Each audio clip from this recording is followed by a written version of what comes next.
Hello everyone, welcome to our third episode of our series Mind Your Mind, an initiative by Anandvan Wellness Center. Myself Pooja Ghadigaonkar, I am a psychologist working at Anandvan Wellness Center along with our psychiatrist Dr. Akshay Chaudiya. So since the start of the series, many viewers are asking about bipolar mood disorder. So can you please shed some light onto it? Right. Bipolar mood disorder mainly earlier was known as manic depressive psychosis and it is a type of mood disorder जिसमें कि जो problem होती है वो ज़्यादातर mood related होती है. जैसे कि डिप्रेशन में मूड रिलेटेड प्रॉब्लम होती है, सिमिलरली बाइपोलर मूड डिसऑर्डर में भी मूड रिलेटेड प्रॉब्लम्स होती है. और इसके प्रिवेलेंस की हम बात करें तो लगभग जैसे हमने लास्ट टाइम डिस्कस किया था स्किज़ोफ्रेनिया में जो प्रिवेलेंस है 100 में से लगभग 1 से 2% लोगों को होता है. सिमिलरली बाइपोलर मूड डिसऑर्डर में भी जो प्रिवेलेंस है वो लगभग 1 से 2%, यानी हर 100 में से 1 या 2 व्यक्ति को ये बीमारी होने की आशंका रहती है. और इसके ऑनसेट की हम बात करें कि इसकी शुरुआत कब होती है तो लगभग हम देखते हैं कि एज अर्ली एज 16 ईयर्स हमने देखा है कि इस बीमारी की शुरुआत होती है. बट ये जो एज है ये वेरी करती है from 16 years to 25 years. It may appear later on as well, but mostly जो प्रेजेंटेशन होता है वो इस एज ग्रुप में आ जाता है. तो जैसे कि बाइपोलर डिसऑर्डर नाम सजेस्ट करता है, बाइपोलर मीन्स जिसके 2 ध्रुव हैं, 2 एंड हैं, 2 सिरे हैं. तो बाइपोलर मूड डिसऑर्डर के व्यक्ति जो इस बीमारी से ग्रसित व्यक्ति होता है उसकी ज़िंदगी का ज़्यादातर हिस्सा 3 फेजेज़ में निकलता है. तो ये 3 फेजेज़ हैं. एक होता है मैनिक फेज़. मैनिक फेज़ जो है वो डिफरेंट सीवियरिटी में प्रेजेंट कर सकता है, जिसको हम हाइपोमेनिया भी बोलते हैं. और दूसरा जो फेज़ होता है वो होता है नॉर्मल फेज़, जिसमें व्यक्ति जो है अपनी दिनचर्या नॉर्मल व्यक्ति जैसे निकालता है वैसे ही निकालता है. और तीसरा जो फेज़ होता है वो होता है डिप्रेसिव फेज़. तो अगर मेनली हम बाइपोलर डिसऑर्डर की बात करें तो इसमें कई कैटेगराइजेशन है, टाइप 1, टाइप 2, टाइप 3. बट आज जो हम जिस बारे में बात करेंगे वो है क्लासिक बाइपोलर डिसऑर्डर या बाइपोलर टाइप 1 डिसऑर्डर. तो बाइपोलर डिसऑर्डर जो है बहुत कॉम्प्लेक्स बीमारी है, बट इसकी अगर हम डिफ्रेंशिएशन की बात करें कि जो फेज़ इसको बाकी साइकेट्रिक इलनेसेस या मानसिक बीमारी से अलग करता है वो है मैनिक फेज़. मैनिक फेज़ का मतलब है ऐसा फेज़ जिसमें व्यक्ति जो है वो बहुत अलग तरीके से बर्ताव करता है. इसको हम उन्माद का फेज़ बोलते हैं अगर मैं हिंदी में बोलूं. तो ये फेज़ जो होता है ये एक हाई फेज़ होता है व्यक्ति के जीवन में. तो जैसे हमने डिस्कस किया बाइपोलर मूड डिसऑर्डर के 2 सिरे हैं, एक मैनिक फेज़ और एक डिप्रेशन. तो इसको बहुत सरल भाषा में हालांकि नहीं कहना चाहिए, लेकिन बहुत सरल भाषा में हम इसको कभी खुशी कभी मायूसी की बीमारी बोलते हैं या कभी खुशी कभी गम की बीमारी बोलते हैं.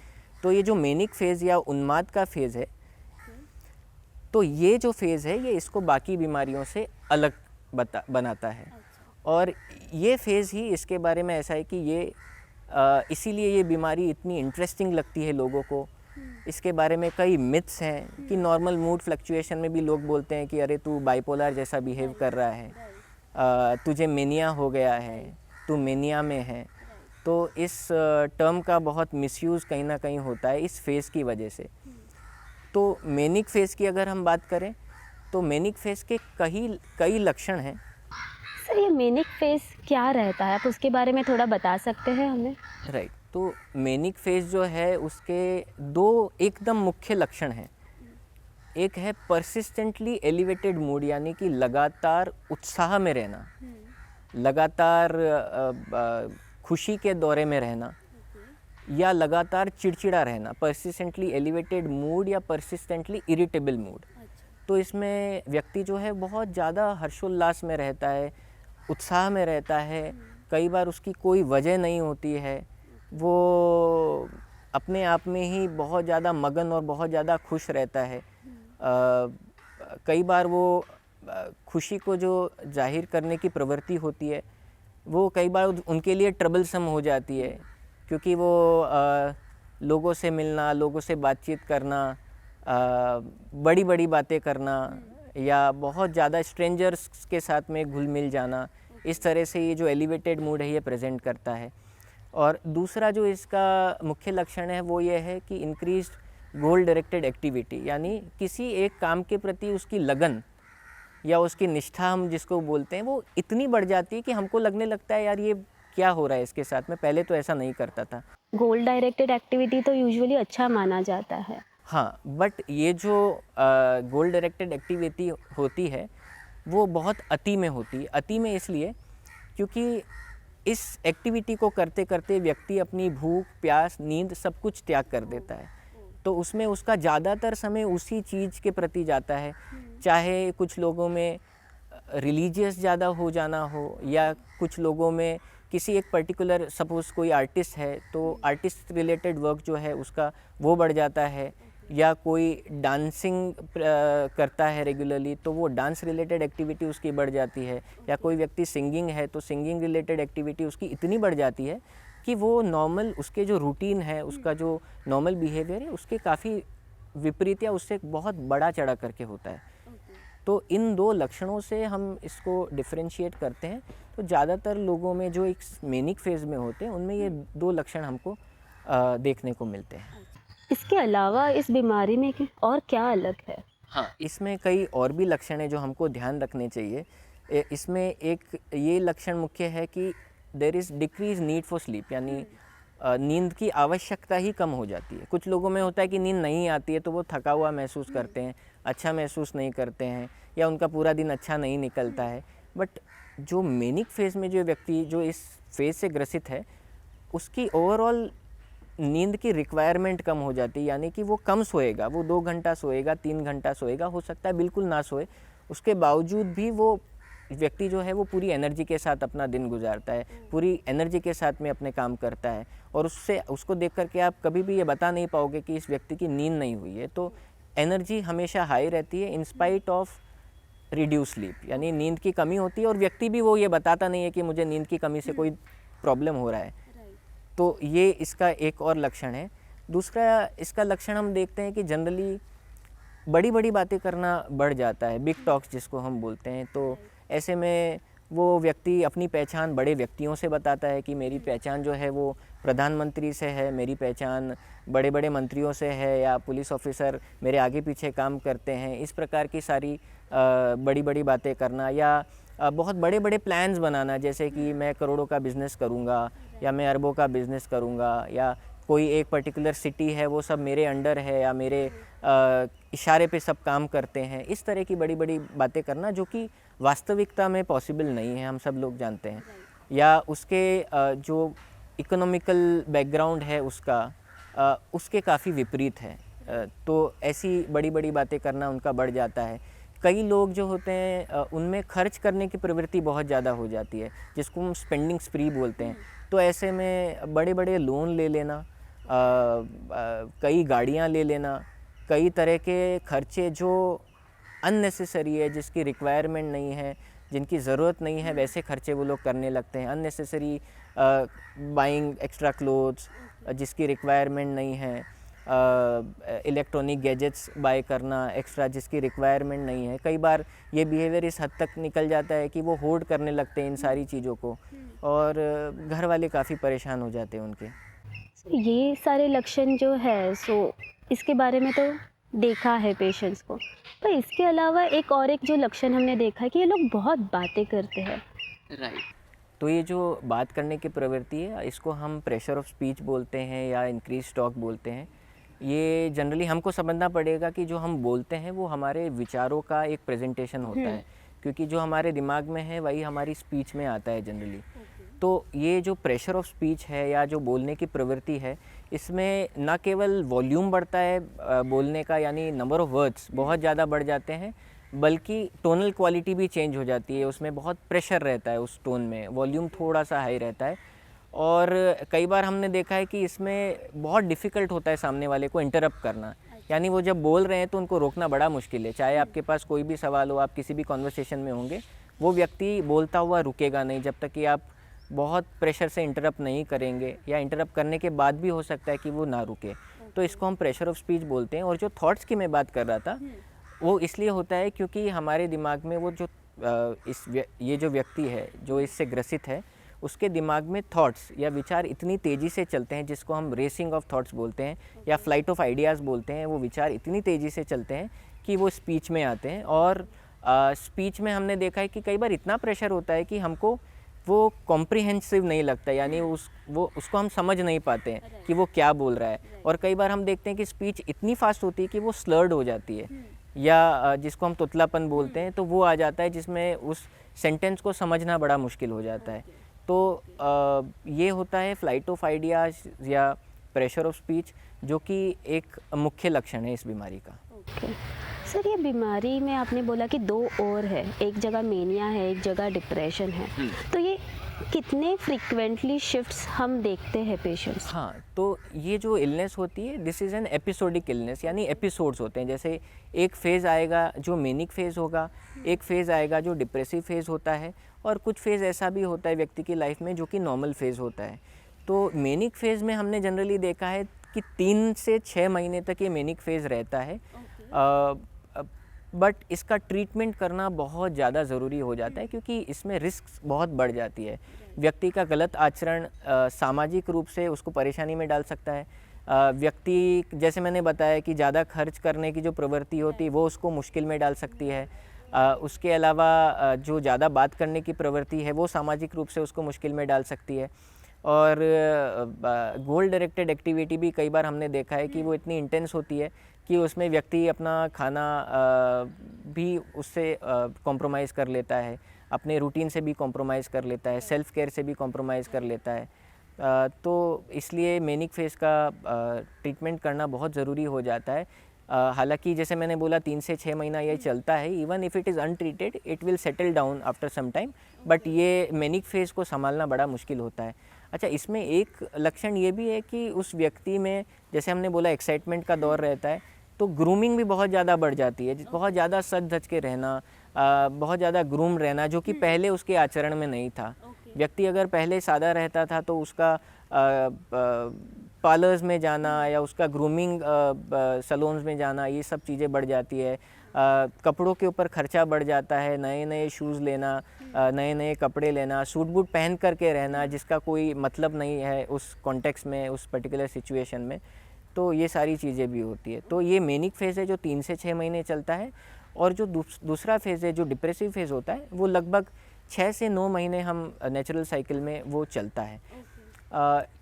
इसके डिप्रेसिव फेज़ के बारे में, हालांकि डिप्रेशन के बारे में हम काफ़ी कुछ जानते हैं, तो इसका जो डिप्रेशन होता है वो काफ़ी कुछ सिमिलर होता है, बट ये नॉर्मल जो मेजर डिप्रेसिव डिसऑर्डर होता है या डिप्रेशन या अवसाद की बीमारी होती है उससे काफ़ी इंटेंस होता है या उससे काफ़ी तीव्र होता है। जैसे कि इसमें व्यक्ति का, जैसे हमने मेनिक फेज़ में देखा कि व्यक्ति बहुत बाहर जाता है, बाहर मिलता है लोगों से, स्ट्रेंजर से बातें करता है। उसके जस्ट विपरीत डिप्रेसिव फेज़ में क्या होता है कि वो व्यक्ति बाहर निकलना ही बंद कर देता है। हमने देखा कि मेनिक फेज़ में उसका एनर्जी लेवल बहुत हाई रहता है, बट उसके विपरीत डिप्रेसिव फेज़ में उसका एनर्जी लेवल बिल्कुल लो हो जाता है। वो किसी भी इवन रूटीन को कैरी आउट करने की भी उसमें ताकत नहीं रहती। वो बोलता है कि अब मुझ में ताकत नहीं है कि मैं मेरा रूटीन भी कर पाऊँ। पहले मैं जिम जाता था, पहले मैं रूटीन फॉलो करता था, एक्सरसाइज करता था, अब मुझ में वो ताकत नहीं है। और सोशली भी बहुत इनहिबिटेड महसूस करता है वो, तो लोगों से बातचीत करना भी एकदम कम हो जाता है। उसके अलावा सोशल फंक्शंस में जाना एकदम कम हो जाता है उसका, और उसके अलावा वो काम नहीं कर पाता है या काम पे नहीं जा पाता है, उसमें उतनी भी शक्ति नहीं बचती है। तो ये काफ़ी इंटेंस होता है और काफ़ी डिफ़िकल्ट फेज़ होता है। हालांकि ज़्यादातर लोग जो डिप्रेसिव फेज़ में होते हैं, सब्जेक्टिव तौर पे, यानी उस व्यक्ति को तो लगता है कि मुझे इलाज की ज़रूरत है, बट हमने देखा है कि फैमिली मेम्बर्स कई बार डिप्रेसिव फेज़ को इग्नोर कर देती है, क्योंकि वो जिस मेनिक फेज़ से गुजरा है उसके बाद में इस तरह का शांति का दौर आना एक तरह का सेंस ऑफ रिलीफ होता है for the family members. But वो ये भूल जाते हैं कि ये जो डिप्रेसिव फेज़ है ये भी बीमारी का ही लक्षण है और इसका भी ट्रीटमेंट हमको कराना चाहिए, ताकि आदमी जो है अपना रूटीन फॉलो कर पाए और अपना जो रिस्पॉन्सिबिलिटी है समाज के प्रति या परिवार के प्रति वो अच्छे से ले पाए। तो sir it's very interesting, like किस तरह मेनिया दिख सकता है, किस तरह डिप्रेशन के सिम्टम्स दिख सकते हैं। पर हमने देखा है normally people feel low sometime, ऐसे मूड स्विंग्स होते रहते हैं। तो हम इसे कैसे डिफ्रेंशिएट करें, कितना दिन रुकना चाहिए to know that it is bipolar disorder and not a normal mood swing? Right, it's a very nice question actually. देखिए, जब मेनिक फेज़ की शुरुआत होती है तो हम जनरली देखते हैं कि चिड़चिड़ापन जो है वो बढ़ने लगता है। It is not a one day thing या 1 आवर थिंग कि हम इमीडिएटली ही बता पाएँ कि ये मेनिया है, बट ग्रेजुअली हम देखते हैं कि चिड़चिड़ापन बढ़ने लगता है, व्यक्ति ज़्यादा बातचीत करने लगता है, ज़्यादा खर्चा करना शुरुआत हो जाता है उसका, स्ट्रेंजर लोगों से मिलना उसका शुरुआत हो जाता है, बड़ी-बड़ी बातें करने की शुरुआत हो जाती है। जनरली हम बोलते हैं कि लगभग 7 दिन से ज़्यादा अगर ये फ़ेज़ चल रहा है, तो हमको इसके बारे में काफ़ी कॉशियस होकर के और इसके बारे में राय हमको लेनी चाहिए। तो 7 दिन जो है एक क्राइटेरिया है जिसमें हम बता सकते हैं कि ये मेनिक फ़ेज़ आ चुका है। सिमिलरली अगर लेस देन 4 डेज़ भी रहता है तो उसमें भी जो हमने डिस्कस किया कि मेनिक फ़ेज़ के कई स्वरूप हैं, जिसमें कम इंटेंस वाला भी जो फ़ेज़ होता है जिसको हम हाइपोमेनिया बोलते हैं, उसमें भी ये प्रेजेंट कर सकता है। तो हाइपोमेनिया में अगर 4 दिन से कम है तो हम उसको हाइपोमेनिक एपिसोड बोलते हैं। सिमिलरली डिप्रेशन के पॉइंट ऑफ व्यू से हमने डिप्रेशन में डिस्कस किया था कि डिप्रेशन में लगभग 14 दिन से ज़्यादा अगर ये लो मूड रहना या बाहर नहीं निकलना या बातचीत नहीं करना, इस प्रकार के लक्षण दिखते हैं, तो हमको राय ज़रूर लेनी चाहिए। ये नॉर्मल मूड फ्लक्चुएशन के काफ़ी विपरीत है। नॉर्मल मूड फ्लक्चुएशन जो होता है उसका जनरली कुछ ना कुछ उसके बैकग्राउंड में कोई एक्टिविटी होती है या कोई स्ट्रेसर होता है या कोई बात होती है जिससे हम लो फील करते हैं या जिससे हम एनर्जेटिक फील करते हैं। अगर नौकरी में मेरा प्रमोशन हुआ है तो डेफिनेटली मेरा एक फ़ेज़ होगा जिसमें मैं यूफोरिक फील करूँगा या बेटर फील करूँगा या अच्छा महसूस करूँगा, बट वो वक्त के साथ जो है उसकी इंटेंसिटी कम हो जाती है और वो बहुत ज़्यादा परसिस्टेंटली नहीं रहता है, वो मेरे रूटीन को डिस्टर्ब नहीं करता है। बट मेनिक फ़ेज़ में रूटीन भी डिस्टर्ब होता है, ये परसिस्टेंटली रहता है, जैसे हमने डिस्कस किया था कि it is persistently elevated mood या persistently increased goal directed activity. तो ये परसिस्टेंस जो है ये इसका मुख्य फीचर है जिसके बारे में हमको थोड़ा सा कॉशियस रहना चाहिए। तो सर आपने बहुत अच्छी तरीके से हमें बताया कि बाइपोलर मूड डिसऑर्डर के सिम्टम्स क्या है, पर आप बता सकते हैं कि बीमारी स्टार्ट होने की वजह क्या रहती है? तो जैसे कि हमने लास्ट एपिसोड में डिस्कस किया था स्किज़ोफ्रेनिया बीमारी के बारे में, उसमें हमने डिस्कस किया था कि आनुवंशिकता एक बहुत बड़ा रोल प्ले करती है, यानी हमारे जेनेटिक्स जो अपने माता पिता से लेते हैं या अपने दादा दादी से लेते हैं या अपने नाना नानी से लेते हैं, तो ये सभी फैमिली हिस्ट्री जिसको हम बोलते हैं, ये ज़्यादातर लोगों में किसी न किसी मानसिक बीमारी की तरफ इंडिकेट करती है। और तो जेनेटिक्स का रोल है, लगभग 70% जो इसमें रोल होता है वो आनुवंशिकता का होता है। तो ये व्यक्ति की मानसिक कमज़ोरी नहीं है, या कई बार हम इसको अटेंशन सीकिंग बिहेवियर बोल देते हैं, पर वैसा नहीं है, वो अटेंशन सीक करना नहीं चाहता है। वो जो बर्ताव कर रहा है या जो उसके साथ बीत रही है, जो वो सफ़र कर रहा है, वो उसकी अपनी गलती नहीं है, ये ऑटोमेटिक होता है। और आनुवंशिकता की वजह से दिमाग में कई रासायनिक बदलाव होते हैं जिसको हम केमिकल्स बोलते हैं, न्यूरोट्रांसमीटर्स बोलते हैं, जो कि हमारे ब्रेन में एक न्यूरॉन एक नस से दूसरे न्यूरॉन की तरफ कुछ मैसेज पास करना है, तो उसके लिए हमारे को न्यूरोट्रांसमीटर लगते हैं। उसमें बदलाव की वजह से ये सारी प्रॉब्लम होती है। तो आनुवंशिकता इसका एक मेजर रोल है। दूसरा इसका जो रीज़न है वो स्ट्रेसर्स, एनवायरमेंटल फैक्टर्स, यानी कि अगर आपकी लाइफ में कोई ट्रॉमा हुआ है तो वो हो सकता है इस एपिसोड को ट्रिगर कर दे।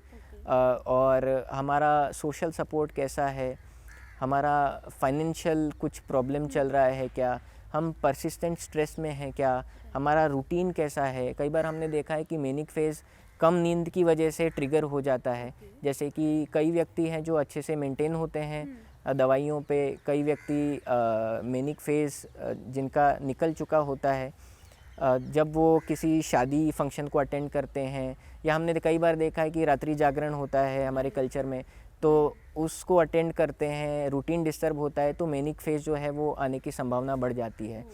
और भी रीज़न जो है उसमें नशे की तरफ जाना, अगर अल्कोहल कंजम्पशन बढ़ जाता है तो मेनिक फ़ेज़ आने का चांसेस बढ़ जाता है। सिमिलरली मेनिक फ़ेज़ जब आने लगता है तो नशे में जाने की संभावनाएं भी बढ़ जाती है। तो कई बार हमने देखा है कि सर जैसे ही उसका हाई फ़ेज़ आता है या हाई फ़ेज़ आने वाला होता है, वो अचानक से शराब लेना शुरू कर देता है, वो कई दिनों तक शराब लेता है। तो ये भी इसका एक कारण है। और कुछ हमारी पर्सनालिटी होती है जिस पे हमको काम करना पड़ता है, जिसको हम स्वभाव बोलते हैं। तो स्वभाव का सेंसिटिव होना या स्वभाव का इम्पल्सिव होना हम हमारी सिचुएशन से कैसे हैंडल कर रहे हैं, हमारे स्ट्रेसर से कैसे कोप अप कर रहे हैं, इन चीज़ों के बारे में भी हमको ध्यान रखना पड़ता है। बट आनुवंशिकता इसका मेजर कारण है। Okay, okay sir. तो सर आपने ये बताया था कि ये बीमारी ऐसी है जिसमें सिर्फ इंसान जो सफ़र कर रहा है उसे ही नहीं पर उसके परिवार को भी और उनके सोसाइटी के लोगों को भी बहुत इफ़ेक्ट होता है। तो वो कैसे कोप अप कर सकते हैं और वो कैसे सपोर्ट कर सकते हैं ऐसे पेशेंट्स को? इसके बारे में अगर हमको इस पे एक्ट करना है, या जो आपने सवाल पूछा कि सोसाइटी कैसे हेल्प करेगी या वो कैसे बताएगी कि इस व्यक्ति को हेल्प की ज़रूरत है, तो इसके लिए जो हम कर रहे हैं यानी कि अवेयरनेस वो आना बहुत ज़रूरी है इस बीमारी के प्रति। इस बीमारी के बारे में अगर जानकारी होगी कि मैनिक फेज़ क्या होता है, डिप्रेसिव फेज़ क्या होता है, बाइपोलर डिसऑर्डर क्या होता है, या इस बीमारी का इलाज संभव है, तो हम कैसे मदद कर सकते हैं व्यक्ति की, तो जानकारी के बिना मदद करना बड़ा मुश्किल है। क्योंकि इस बीमारी में जब होता है व्यक्ति, तो इस बीमारी को उसके आचरण से जोड़ करके देखा जाता है, जबकि वो आचरण के काफ़ी विपरीत है। वो आचरण का हिस्सा नहीं है, वो स्वभाव का हिस्सा नहीं है। तो इसके बारे में जब जानकारी होगी तो व्यक्ति जो है वो या फैमिली मेम्बर्स हैं या सोसाइटी के मेम्बर्स हैं, वो इलाज के लिए उसको लेकर के जा सकते हैं मनोरोग विशेषज्ञ के पास में। सर हमने बहुत देखा है कि अवेयरनेस ना होने के कारण इंसान को इलाज नहीं मिलता है। तो ऐसे टाइम पर क्या परिणाम हो सकता है? देखिए, इलाज नहीं मिलने पर जैसे मैंने बताया कि मैनिक फेज़ में उसके आचरण में इतने बदलाव होते हैं जो कि सामाजिक रूप से एक्सेप्टेबल नहीं है, उसको सोसाइटी एक्सेप्ट नहीं करती है। तो ऐसे में लीगल प्रॉब्लम्स होना, सोशल प्रॉब्लम्स होना, कई बार हमने देखा है कि व्यक्ति के आचरण की वजह से सोसाइटी मेंबर्स पुलिस में कंप्लेंट कर देते हैं कि ये इस प्रकार का आचरण करता है। तो इस तरह की प्रॉब्लम होने की संभावना बहुत ज़्यादा रहती है, लीगल ट्रबल्स में जाने की संभावना ज़्यादा रहती है। दूसरा, इस बीमारी का इलाज नहीं कराने पर ये जो फेजेज़ जिसकी हम बात कर रहे हैं कि मैनिक फेज़ है या डिप्रेसिव फेज़ है, इसके आने की संभावनाएं, जो फ्रीक्वेंसी होती है उसकी बढ़ जाती है। तो ऐसे में बहुत फ्रीक्वेंटली ये एपिसोड्स आ सकते हैं। मैनिक फेज़ या डिप्रेसिव फेज़ जो है बहुत फ्रीक्वेंटली आ सकते हैं। एक मैनिक फेज़ जो है वो फ्यूचर मैनिक एपिसोड को इनवाइट करता है। इस प्रोसेस को हम किंडलिंग बोलते हैं हमारी भाषा में। तो इसका इलाज कराना इसलिए बहुत ज़्यादा ज़रूरी है। और इलाज से क्या होता है कि ज़्यादातर लोग जो है वो स्टेबल रहते हैं। तो इसके इलाज में मुख्यतः जो दवाइयाँ काम आती है, जैसे हम मैनिक फेज़ की बात करें तो मैनिक फेज़ जो होता है वो एक हाई फेज़ है। उसमें डोपामिन नाम का जो रसायन होता है दिमाग में, उसकी लेवल बढ़ जाती है, उसकी एक्टिविटी बढ़ जाती है, उसके कारण इस तरह के लक्षण हमको देखने को मिलते हैं। तो उस न्यूरोट्रांसमीटर को या उस रसायन को कंट्रोल करने के लिए हमारे पास कुछ क्लास ऑफ मेडिसिन है जिसको हम एंटीसाइकोटिक्स बोलते हैं, तो या डोपामिन एंटागोनिस्ट बोलते हैं। तो वो दवाइयाँ दे करके उस डोपामिन के लेवल को कंट्रोल में लाना ज़रूरी है, जिससे कि ये मैनिक फेज़ जो है ये स्टेबल हो जाए। और साथ ही साथ में मूड स्टेबलाइज़र, जिससे कि ये जो वेरिएशन है मूड में, ये उतना तीव्रता से ना आए या उतना फ्रीक्वेंटली ना आए, उसका भी ध्यान हमको रखना पड़ता है। तो mood stabiliser class of medicine हम लोग स्टार्ट करते हैं। इसका ट्रीटमेंट जो है फेज़ वाइज वेरी करता है, तो हमको ध्यान रखना पड़ता है कि अभी इंसान जो है वो मैनिक फेज़ में है या डिप्रेसिव फेज़ में है। और जैसे मैंने बोला कि ये फेजेज़ आते जाते रहते हैं, और कई बार व्यक्ति खुद भी थक जाता है, क्योंकि ये एक क्रोनिक इलनेस है, ये लंबी चलने वाली बीमारी है। जैसे हमने देखा कि डायबिटीज़ में मेंटेनेंस थेरेपी लेनी पड़ती है, या ब्लड प्रेशर की बीमारी में मेंटेनेंस थेरेपी लेनी पड़ती है। जैसे हाइपोथायरॉयडिज़म में आपको थायराइड की दवाई लेनी पड़ती है। सिमिलरली बाइपोलर डिसऑर्डर में आपको फेज़ वाइज जो है लगातार ट्रीटमेंट शुरू रखना पड़ता है, जिससे कि ये फेजेस ना आए और आप एक स्टेबल लाइफ जी पाएँ। तो एंटीसाइकोटिक क्लास ऑफ मेडिसिन है, मूड स्टेबलाइज़र है, या डिप्रेसिव फेज़ में एंटी डिप्रेसेंट्स हैं, ये हम इस्तेमाल करते हैं। और बहुत माइन्यूटली स्टडी किया जाता है कि किस फेज़ से व्यक्ति गुज़र रहा है, और उसके अकॉर्डिंग दवाइयाँ चेंज की जाती है। तो रेगुलर फॉलोअप करना डॉक्टर के पास में, और डॉक्टर को इन्फॉर्म्ड रखना बहुत ज़रूरी होता है। कई बार जब हम मैनिक फेज़ का ट्रीटमेंट करते हैं तो व्यक्ति को डिप्रेसिव फेज़ के बारे में भी जानकारी देते हैं, और कई बार जब हम डिप्रेसिव फेज़ को ट्रीट करते हैं तो मैनिक फेज़ के बारे में जानकारी देते हैं, ताकि फैमिली मेम्बर्स इसके बारे में अवगत रहे और तुरंत हेल्प वो ले सकें। कई बार हमने देखा है कि हमारे पास व्यक्ति जो आता है शुरुआत में वो डिप्रेसिव फेज़ में आता है, और इसको अगर इसका हम अच्छे से विश्लेषण ना करें, या जैसे मैंने बोला कि ये जो नॉर्मल डिप्रेशन है उससे थोड़ा अलग होता है ये वाला डिप्रेशन, अगर इसकी जानकारी हम अच्छे से ना लें तो कई बार हम डिप्रेशन को ट्रीट करते करते ऐसा फेज़ आता है कि पेशेंट जो है वो मेनिया में स्विच हो जाता है, जस्ट बिकॉज हम एंटी डिप्रेशन शुरू कर देते हैं। तो हमको हमेशा ये ध्यान रखना पड़ता है कि कोई भी व्यक्ति जो डिप्रेशन के फेज़ में आ रहा है शुरुआत में, उसमें कोई बाइपोलैरिटी का कोई इंक्लिनेशन ना हो, या ऐसे मेनिया के कई लक्षण कुछ ना हो बीच में कहीं पे, या अगर हमको लगता है ये अंदाज़ा हमको है कि ये मेनिक स्विच हो सकता है, तो उसकी फैमिली को ये इन्फॉर्म करना बहुत ज़रूरी हो जाता है। सो मतलब ये ट्रैक रखना डिप्रेशन और मेनिया में बहुत इम्पॉर्टेंट रहता है फॉर ट्रीटमेंट के लिए। ट्रीटमेंट के लिए भी, और हमको पता चलता है कि उसकी साइकिलिंग कितना फ्रीक्वेंटली हो रही है।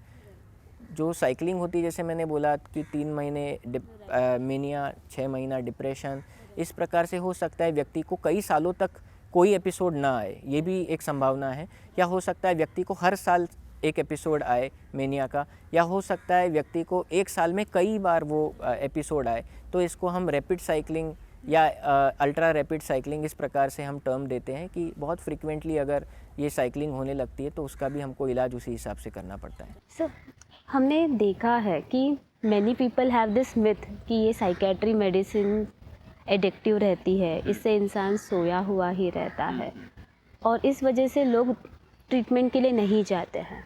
तो क्या आप उसके ऊपर कुछ बता सकते हैं हमारे व्यूअर्स को? राइट, देखिए ये धारणा कहाँ से आती है उसको जानना ज़रूरी है।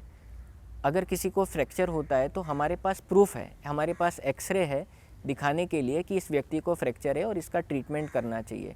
अगर किसी को डायबिटीज़ होता है तो हमारे पास ब्लड शुगर टेस्ट है ये बताने के लिए कि शुगर का इलाज व्यक्ति को कराना चाहिए।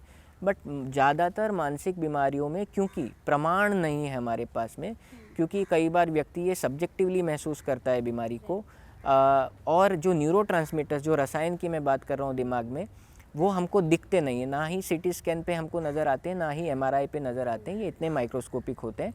तो इसको रूटीन में हमको टेस्ट करने का कोई टेस्ट नहीं है, इसकी वजह से हम उनको प्रमाण नहीं दे पाते हैं। और दूसरी ये धारणा है कि मानसिक बीमारी जो है वो एक मानसिक कमज़ोरी है, यानी व्यक्ति के आचरण की वजह से ये बीमारी हो रही है, या व्यक्ति तनाव को झेल नहीं पाता इसकी वजह से ये बीमारी हो रही है। तो इस धारणा के कारण ज़्यादातर व्यक्ति जो है या रिलेटिव्स जो हैं वो व्यक्ति को समझाने की कोशिश करते हैं कि आप ऐसा मत करो, या आप अपने आचरण को सुधारो, या आप पॉजिटिव मोटिवेशनल वीडियोस देखो, उससे आप मोटिवेटेड हो जाएंगे। बट हमको ये एक्सेप्ट करना पड़ेगा कि मानसिक बीमारियां जो है वो रियली एग्जिस्ट करती हैं, और इसका प्रमाण बहुत ज़्यादा है, हमने डिस्कस किया है। और ये रासायनिक बदलाव की वजह से होती है, जिसका प्रमाण हम हालांकि दे नहीं सकते, बट ट्रीटमेंट से उनको फ़ायदा मिलता है। तो ज़्यादातर जो दवाइयाँ होती है, जैसे मैंने बोला कि क्योंकि ये बीमारी अपने आप में लंबी चलने वाली बीमारी है, जैसे डायबिटीज़ है, ब्लड प्रेशर है, या हाइपोथायरॉयडिज्म है, वैसे ही बाइपोलर डिसऑर्डर है या स्किज़ोफ्रेनिया है, ये बीमारियां जो है वो लंबी चलने वाली बीमारी होती है, लगभग ज़्यादातर लोगों में आजीवन रहने की संभावना होती है। तो ऐसे में इसको हम डिपेंडेंसी ना बोल करके मेंटेनेंस थेरेपी अगर बोलें तो मुझे लगता है कि ज़्यादा बेटर रहेगा। Thank you doctor for such informative sessions. आपने बहुत अच्छी तरीके से बाइपोलर मूड डिसऑर्डर के बारे में हमें बताया, साथ में उसके बारे में जो मिथ्स है वो भी आपने बहुत अच्छी तरीके से बस्ट किया है। आई गेस हमारे व्यूअर्स को भी बहुत अच्छी तरीके से पता चल गया रहेगा कि बाइपोलर डिसऑर्डर क्या है, and many people will become aware after this, and बहुत सारे लोग अभी will take a treatment for it. Thank you. Thank you so much. Thank you for watching this video.